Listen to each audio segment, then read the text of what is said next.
That's fat. It's horrible. It's very upsetting. Why did you watch that? Why did you look into that? Why are you so curious, Damien? It's my job. The problem is now if somebody's like, oh, I like insert word here, I'm like, oh, I've never heard of that. And then I spend 20 minutes on the Wikipedia page. The thing is, if I was to try and make pate myself, it would end up tasting like stir fry, I'm sure. So maybe you'd prefer my pate over the stir fry, over the regular pate.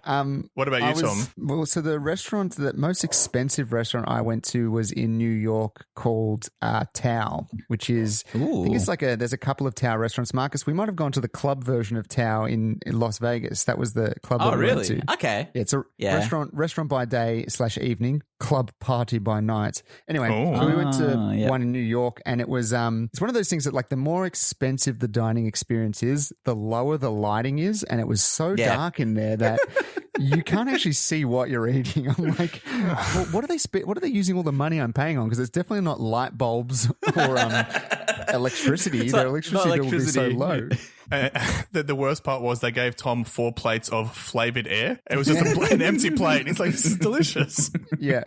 But like, I think the place ended up probably costing about, because the thing about eating in America is also add tip, and I think it ended up being about $400 or $500 for just it's nuts. Yeah, it's nuts.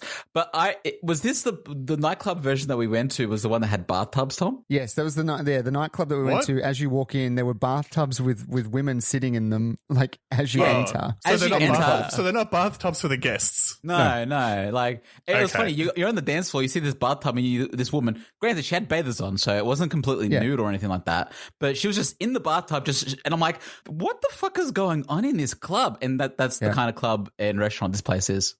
Okay. Are they like sexy dancing in the bathtub, or are they just like sitting there looking apathetic, just like lying in a bathtub? I think they were just sitting apathetic. I thought they were like they were statues, because they were just sitting there. Because I remember when we went in, like, I had paid to go in, and I was sitting waiting for the other people to come in, and I looked over and I'm like, oh, there's a bathtub there. I'm like, oh my god, the statue's moving, and it was a person just sitting there. That's their job, to sit in the bath. Yeah, just interesting. Pretty sweet job. I thought maybe it was like, do you know when you go to a Nando's and they got a tap so you can clean up afterwards? Like, if you just made a real mess with some ribs, just get in the bath.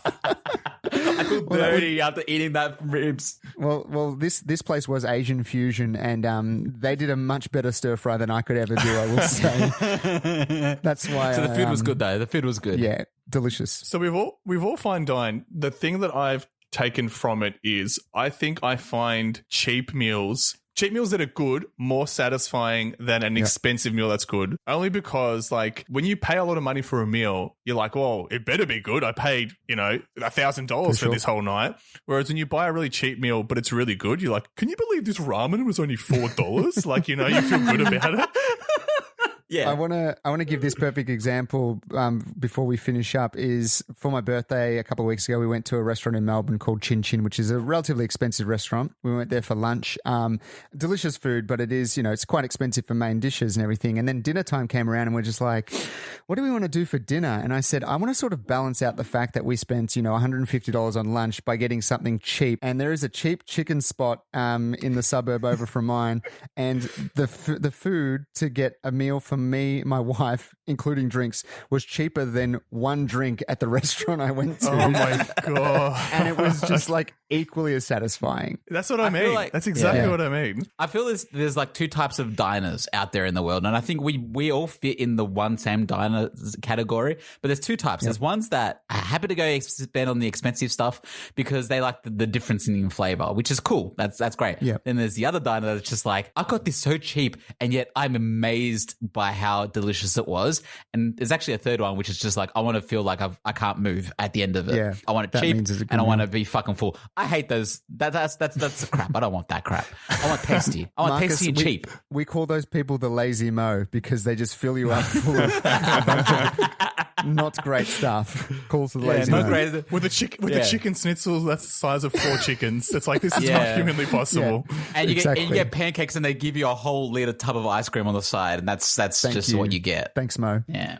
So let's wrap it up for this question then for emails. What do we have to say? I will wrap it up and say, like Marcus said, if cooking shows have taught me anything, it's always keep it simple. Cook something that's that's classic and doesn't take a lot to do, and I think you'll be fine. Yeah, you can't fuck it up. Fair enough. Let's leave it there for emails. I think I'll go next with this one, and this one is going to come from peeling the plastic sticker off a brand new anything. So the screen in particular, yeah. Like, let's just say it's a device of some sort. It could be like, you buy a new. It could even be something like you buy a new washing machine, and there's like a plastic film protecting it, or it could be a TV or a phone. Peeling those stickers off, I think, is one of the great life pleasures. Back in primary school, I don't know if you guys ever did this. I used to get PVA glue and intentionally paint it on my finger so then I could like peel my fingerprint off. Did you guys ever do that?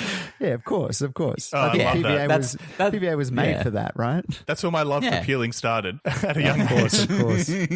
So, Peeling Stickers writes in, why are people being so rude as of recently? Seems like everyone is rude to the max these days. Employees are treating me like crap. People in the stores are inconsiderate. Drivers on the road are cutthroat. Sometimes I wonder if it's because I can't wear a mask and I get treated like crap by other people because of that. But I don't think that that's the case at the time because other people don't wear masks either, but everyone is still acting crazy. What is up with people these days? Peeling stickers. The first thing that comes to mind, like I don't find people are really rude at this point in my life. Like I'm seeing people on the streets and all that during this obviously this COVID time or whatever. People are generally nice about like you keep your distance and whatnot. And yeah, sometimes people look at you weirdly if you have a mask or don't have a mask or whatever it is. But for the most part, everyone is nice. When I hear this question though, I think maybe it's not them. Maybe it's you. Maybe you're just thinking everybody's rude to you. You're thinking everything's that. So the moment someone does something little to you, you're thinking, oh, that person's rude. That's it. When to them, they're probably not even thinking a second thought about it. I feel like this is specific to coronavirus situation. And I guess our country is we've just been given the recommendation to start thinking about wearing a mask when you're in areas where you can't social distance. But some other countries it's mask or nothing. And people are basically getting run out of town if they're not wearing a mask. And it's become so much of a political thing also in America, specifically because, the president hadn't been wearing a mask. And I think they're at the point now where most of them could tell what side of their political views are based on if they're wearing a mask or not. It's almost become, if you're not wearing a mask, you're a Republican. If you are wearing a mask, you're a Democrat. It's weird how even the most, like you think wearing a mask would just be like, it makes sense. It's not much of an inconvenience. Chuck it on. Everybody's okay. But did you see there was like a city meeting in Florida where like people from the public come in and have their say about what was happening?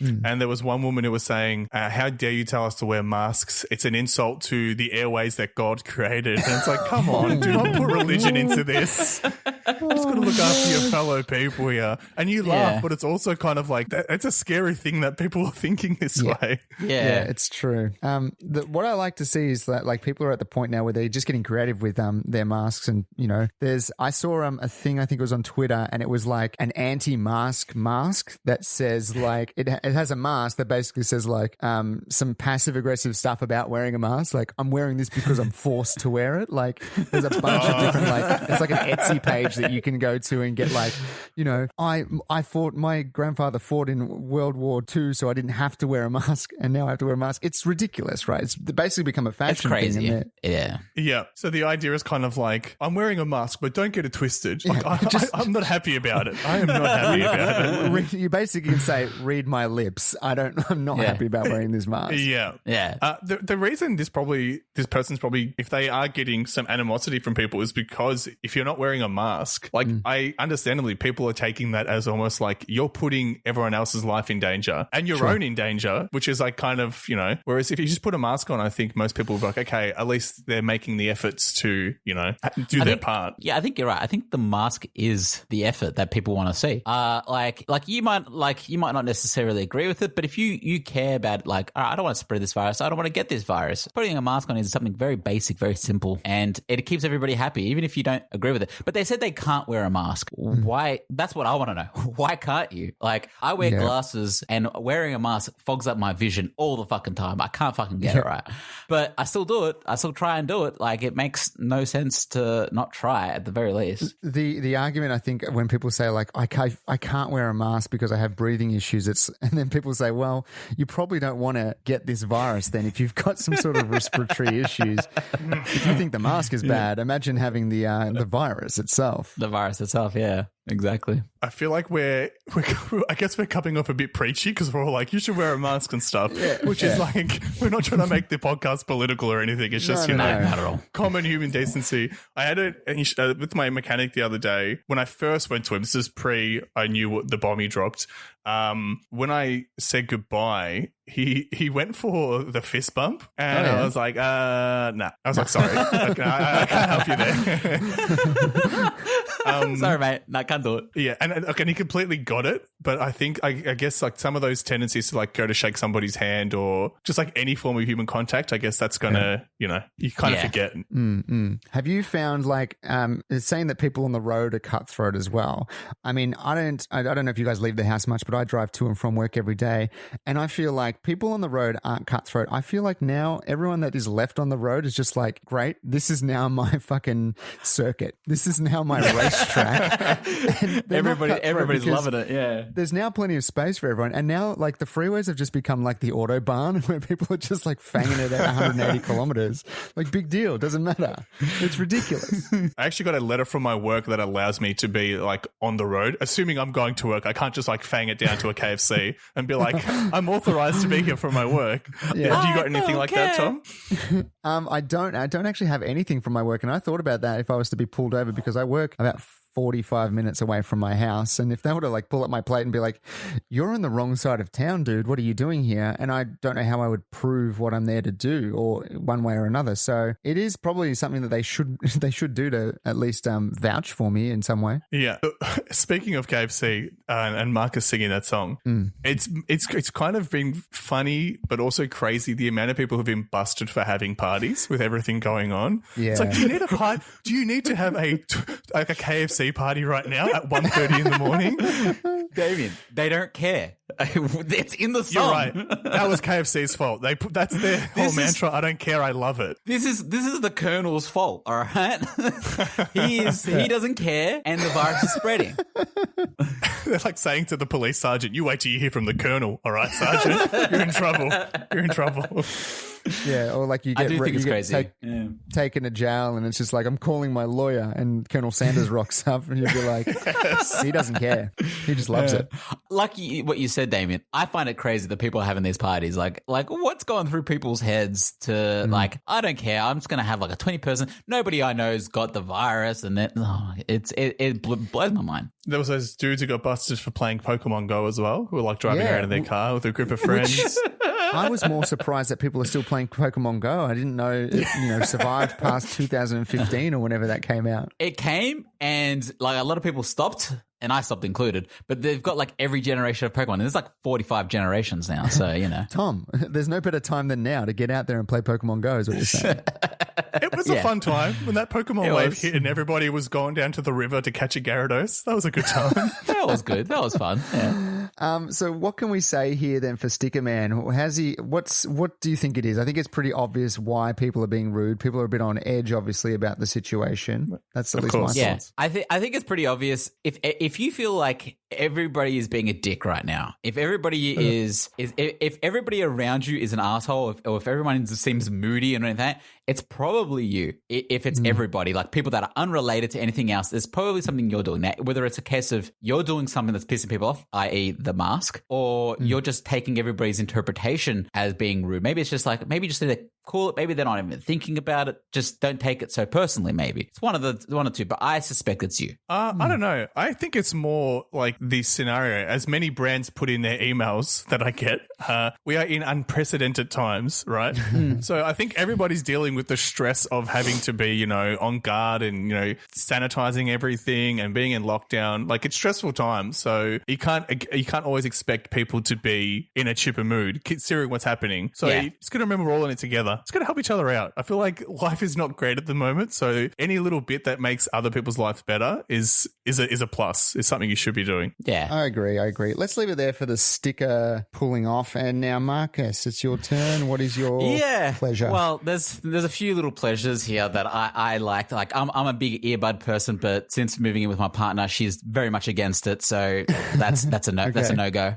As someone who just recovered from an ear infection, stop it. Yeah, stop doing that. I haven't done it in a very, very long time. I used to love it though. Another one that I really, really like is getting a haircut. I find the buzzers on your ears are really, really nice. But that's not the one I'm going with. Yeah. Because I wanted this one to be a bit more embarrassing, a bit funnier. Perfect. So the one that I really like doing, and I get told off all the time for doing, is having my hands down my pants.